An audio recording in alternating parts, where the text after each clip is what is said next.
மக்களவையின் உறுப்பினராக தேர்ந்தெடுக்கப்பட்டுள்ள துரைசாமி ரவிக்குமார் எனும் நான் சட்டபூர்வமாக நிறுவப்பட்டுள்ள இந்திய அரசமைப்பின்பால் உண்மையான நம்பிக்கையும் பற்றுதலும் கொண்டிருப்பேன் என்றும் இந்திய நாட்டின் இறையாண்மையையும் ஒருமைப்பாட்டையும் நிலைநிறுத்துவேன் என்றும் நான் மேற்கொள்ள இருக்கும் கடமையை நேர்மையுடன் நிறைவேற்றுவேன் என்றும் உளமாற உறுதி கூறுகின்றேன்.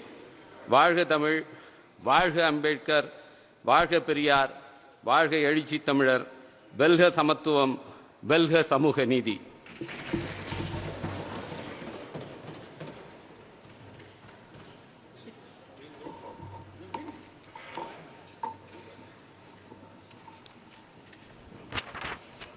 Shri Malaya Rasan D.